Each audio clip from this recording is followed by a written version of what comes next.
Cybercab is unveiled and it's looking real good, but there are a whole bunch of myths surrounding it and misunderstandings, and I am here to dispel as many of them as I can, because some of them are pretty understandable. Others, whoever started them needs to get slapped. I'm Brian. Welcome to Futuraza. So I got Randy Kirk here, the Randy Kirk, who is also a Randy Kirk. And he is an entire Randy Kirk. I think of him as a hole. So, no, Randy, you misunderstand, or do you?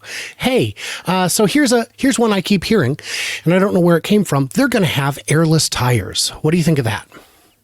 I think it's possible, actually. I think this could be a myth that is in the realm of possibility. Firestone or somebody is working on this airless tire with Tesla. They're actually, lucky you. You've got the article. Yeah. Well, I've got an article. This is a Michelin and GM. They intend to roll it out in select vehicles. But if you look at this, the tire itself is not replaceable. It's an entire system. This would be for very narrow applications, and it would be very expensive. And I did have someone say, no, they'll just buy them in bulk. Right. That means they would get the smallest markup. That doesn't mean they would be cheaper to manufacture. They're still very expensive to manufacture and have a lot of drawbacks. Yeah. If we look back further, we can see that they have them in use. But you'll notice these are not automobiles. These are in instances when having a puncture-proof tire is worth money. Big money, driving in a variety of places. For that matter, they have been teasing these. This is from, I think, 2023. They've been teasing them for ages. And it's cool. It's splashy. And for that matter, I was at the Goodyear booth at CES this year, and they had them on display. And I said, I'd like to talk to you on camera about the airless tires. And he said, I would love to talk to you, but not on camera, because they're not coming out. There are limits to the physics. If you could release them, they would be expensive. I happen to actually have some expertise in this area. Let's hear it. Since 1978, I have been in the airless tire and our flat-proof business in the bicycle area. It's been one of my major areas of what I've sold and been a leader in that category. And so we had some plastic tires, on the kind of like what they're showing now for bicycles back as early as that. There was issues with them, though, in terms of the beads breaking and other kinds of problems. But I mean, the technology continues to improve and continues to improve, as well as in particular, the plastics. So as we get AI involved now, and AI starts to be able to further refine the kinds of plastics that can, what do we call it, the polymers, and how the polymers are shaped and figured out. I think there's a very high likelihood that we will see some kind of flat-proof tire. Maybe it won't be in time for Cybercab, and maybe it would not be the first use case, but I do think that we will definitely see it. I think it's too expensive, and the biggest problem is it doesn't exist. As of today, it doesn't exist. Let's not rely on fantasy tech to build something that we actually plan to build. Let's build it based on something that's well understood, widely available, cheap, and effective. We can always improve over time, but let's not get ahead of ourselves. Next myth, the doors swing too wide, Randy. Have you heard that one? Well, I did. Yeah, hope you don't have anybody on a bicycle passing by. Hope you're not in a tight parking spot. What do you think of that? Well, I did, after seeing those headlines, I did watch a couple of, I don't know whether they were actually literal pictures of the doors moving or whether they were illustrations, but I did see some indication. I thought to myself initially, Elon is not that dumb. He's been Jensen Huang just said he is the number one, the best engineer on the planet, and so I'm not going to make that mistake. But looking at these illustrations or looking at these whatever it was that was showing how they work, they are not too wide. They will be just fine. Thank you. They do not appear to swing any wider than a traditional door, despite being much larger than a traditional door. We want a big old entry point here. The bigger, the better, in practical terms. And this doesn't appear to swing as wide as skeptics are thinking.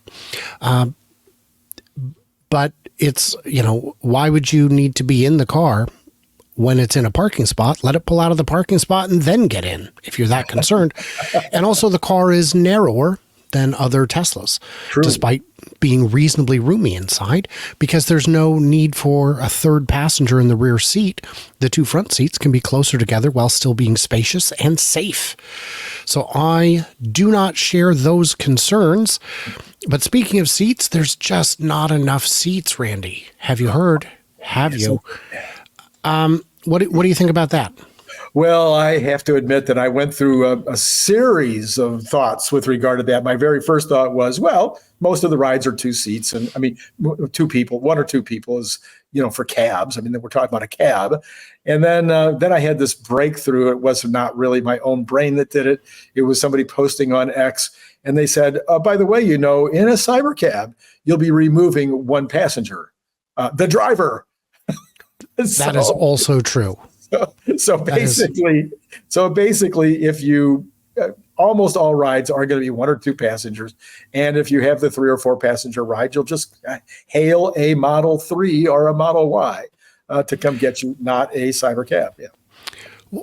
Right now, an Uber generally holds 3 people. I mean, you could put 4 in it if you want to get a bad rating and not get picked up in the future.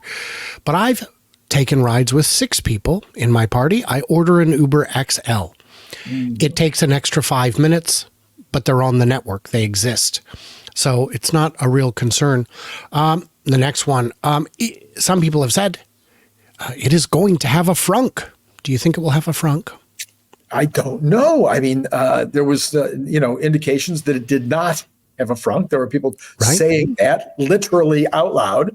Whether it was a myth or not, and but the trunk appears to be massive, and so for the opportunity when you're getting into a cab, I would think what you want is one place where you're going to put everything, not 2 places, because in my particular case, having been known as an absent-minded professor even before I married one, I would put something in the frunk and I would forget it was there. So I think a frunk would be a bad idea.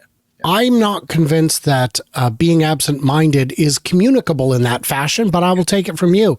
Looking at this, you can see there's very limited space in the front. That frunk would not hold much. Even if it was a Model 3, you're only talking about a backpack. But if you put all the equipment up there, then it leaves more interior space. You're not trying to hide everything in different places. And the simplistic design of the hood means that it doesn't have to be opened. Getting a hood to look good is easy. Getting one that looks good and can be opened is another challenge. This only needs to be opened for service. Let the mechanics open it the way mechanics do. It doesn't need a frunk. Next one I've heard, and this one is, I would put it on the whoever started it must be slapped category, like the airless tires. It is hub motors. Are hub motors coming?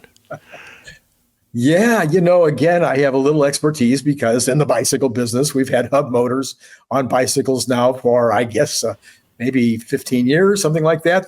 Sometimes they're in the hub, sometimes they're in the center of the vehicle, sometimes they are rotating a little attachment that rubs against the wheel and makes the car go. The bike go. Those are the worst. But anyway, the hub wheels work fine for a lightweight vehicle. I think a hub motor for a car might not be the best when you're trying to move that much weight. But I don't know the physics, so I'm going to have to take a pass, other than to acknowledge that such a concept is possible. So unsprung weight is an issue you hear about a lot. And what that means is having sensitive stuff in an area that is already cushioned is helpful. It reduces impact and wear and shock. Having it on the wheel itself means that the wheel is not sprung. The only cushion it has is from the tires themselves. So it causes damage. There's a reason nobody has widely used hub motors in an electric car yet. We're not trying to reinvent the wheel. Well, you get more torque. We don't need more torque. This is not a torque wagon. This is something that is, why would we hold out for something that doesn't exist today? We don't need more space inside the front or the back. It looks fine. So let's go with something simple, something that already exists, something that's already commercially available and in use. Move on. Now I've got, now another one I saw is inductive. Well, that's going to charge too slow. Do you think that's a concern? Well, again, very limited knowledge here, other than to say that the inductive charging has been talked about as being less efficient. It's going to lose, something in the translation. But this is such a new idea with regard to having this kind of what would you call, a very specific use case where Tesla is going to design it totally around this one vehicle and around a specific type of inductive charging. Need more knowledge, but go ahead. So 20 kilowatt speeds are already in existence, but the new ones, the ones that it looks like Tesla bought the patent to and has been advancing development, are already capable of 120 kilowatts of charging speed. This is a small battery, like I said, about 38 kilowatt hours on the pack. And so they look a bit like this. This is the inductive pad. It's a very novel design that is vastly more efficient. I've been a big skeptic of inductive charging until a viewer helpfully said, "You're looking at the wrong ones. Look at this one." I'm not looking. I'm looking at words. I'm not looking at. Oh, thank you. This. Thank you so much. Okay. All right. This one, it's a different design. It looks, it apparently has the efficiencies it needs to do the charging with minimal losses, despite an air gap.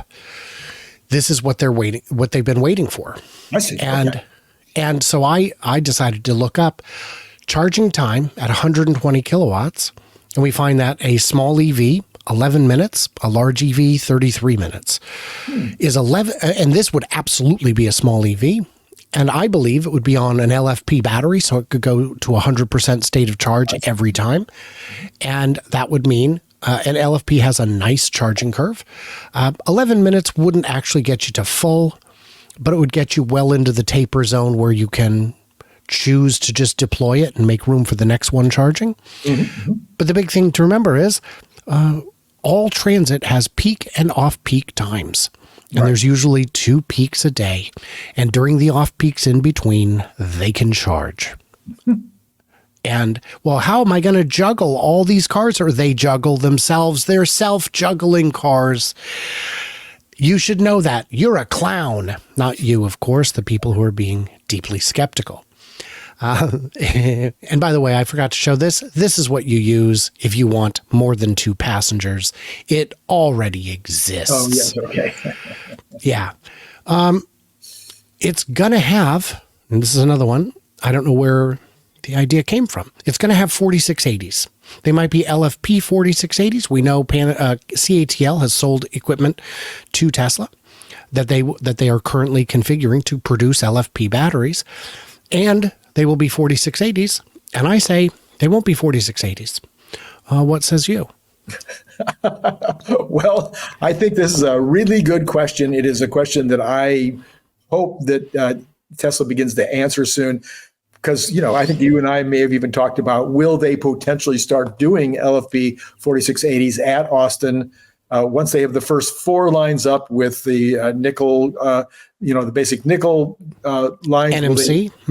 Will they then potentially attempt to do other chemistries? Assumedly, that's the most likely. So the reason I don't believe they will switch to 4680s is there is something bedeviling about that form factor, something deeply vexing.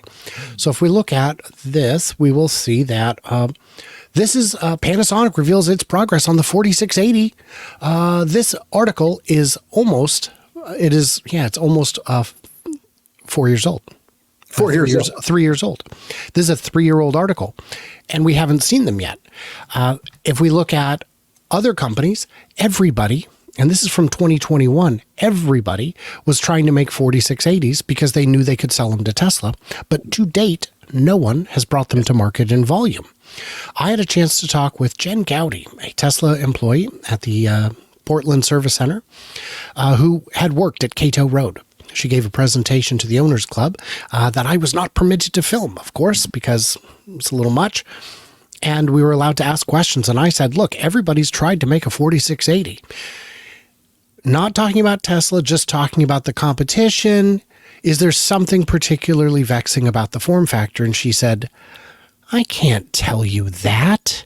That would absolutely be inside stuff. Come on. It was worth a try. Worth a try. Yeah.